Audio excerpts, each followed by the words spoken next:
There is a lot of hype about Cursor AI in the recent times, and do you think is it worth it?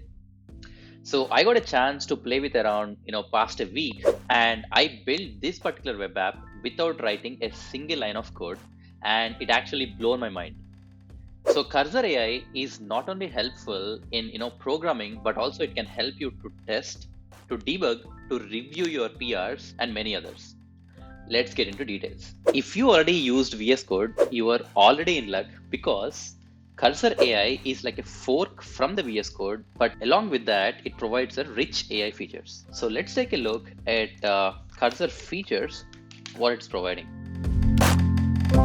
If you go to features, so on press of tab, we have multiple features that are available. Code suggestions or code generation, multi-line edits, smart rewrites, cursor prediction, and with the chat feature, we will get code-based answers, reference your code. We can also use images. We can also ask the web for any sort of questions, instant apply, and use documentation. Using these features, we will be able to provide all the documentations and complete the code within no time.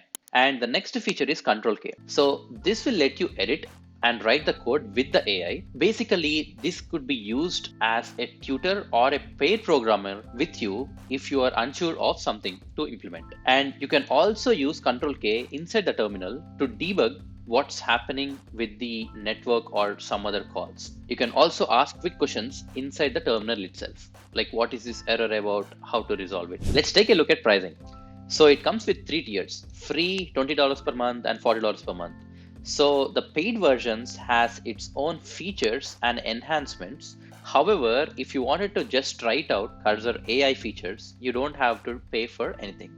So you can definitely use a free version, which is what I used as part of developing the front-end chatbot application. So as soon as you install, it will land in the preview getting started page. These are the most important commands that you will be using as part of building an application.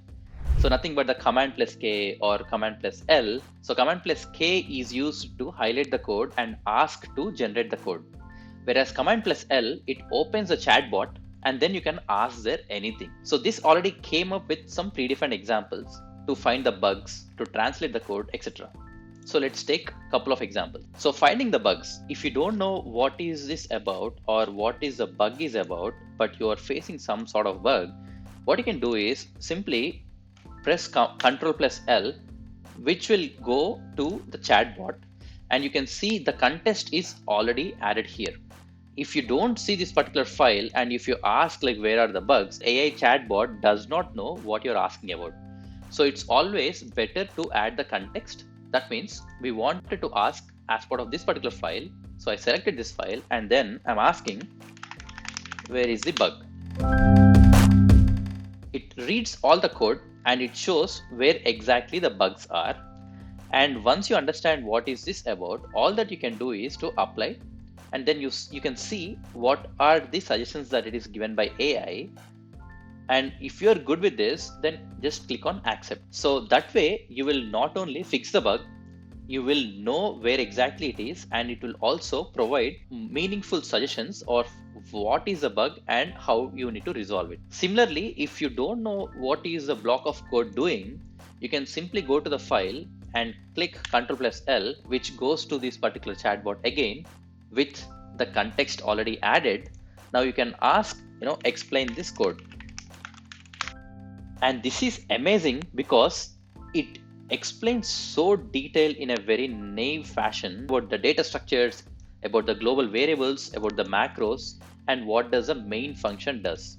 And if you are not sure of what this is talking about, you can always ask follow-up questions to explain it further more detail about a particular component. And one other feature which I loved is language translation. So if you see some part of the code written in Java, and if you wanted to translate that to Python, you can simply give this context file and you can ask to create a new file to write in Java. Similarly, without any context, or if you wanted to learn something, you can always type in the chat box like, I wanted to learn about the gRPC, can you give me examples? So this way, it not only provides you examples, but you can also build an application around gRPC or a framework that you wanted to work on easily. How awesome is that? All right, so finally going to projects. Under JavaScript, this is the index.js. So I wanted to check if there are any dependencies that are missing already. So I already compiled this particular file and I can see the hello world program. Something like this. Hello world. Hello again. Now, all that I need to do is provide commands to AI to tell that what I need to implement. Now, you can imagine this as like talking to a toddler. So when you're talking to a toddler, you need to be very, very precise with the set of instructions that you're giving. So before writing a command to create this chatbot application, I also wanted to show you a few things.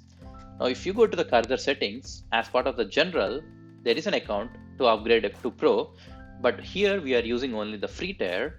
And there is another section called rules for AI, which is also an amazing feature because you can predefine the AI with your custom set of rules. For example, if you wanted to display the output of the AI in a particular language, you can tell that, instead of English, display all my answers in some other language of your choice. And if you go to the models tab, there are different sort of models that you can use, like ChatGPT 4, 4o, Cloud, Cursor Small, and etc.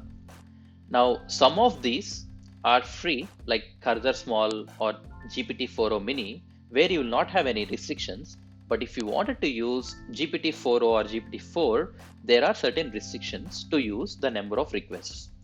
So for the sake of this particular tutorial, I'm going to use Cursor Small. However, if you already have API keys in order to use the GPT-4 or some other models, you can easily add your API key token here and you can use that model. Now going back to index.js, now I'm clicking Ctrl L, which takes the control over to the chatbot, and it already added the index.js here, and we can select whatever the model that we wanted to here.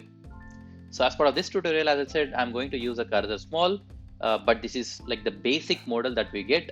If you select the Claude or the GPT-4, you will see much advanced results. So now, in order to build a chatbot, all that you need to remember is give instructions as if you're giving instructions to a toddler. So be precise, be very thorough, and then AI will do its best to get back the results. So as part of it, I wanted to ask, want you to build a chatbot with sender and receiver side by side. Sender and receiver can exchange text messages, and you can also provide styling changes, something like add the border or have a background color or something like that. So for both the chat bots, add yellow as background color and make the entire page as black. And boom, that's all we need.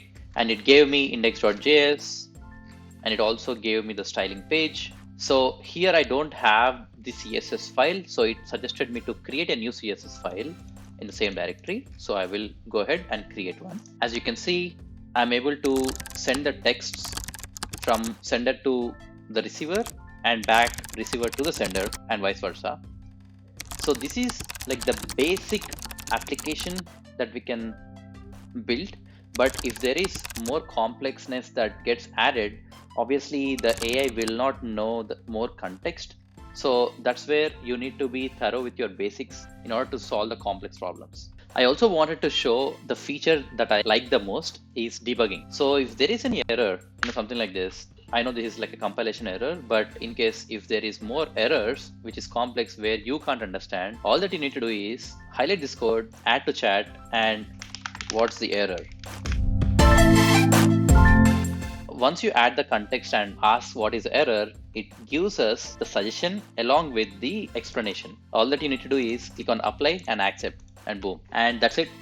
So you have seen how the Cursor AI can transform your coding experience from writing the code using AI as well as debugging the code all the way to building a full-fledged web app. If you found this video helpful, please give me a like and stay tuned for my next tutorial.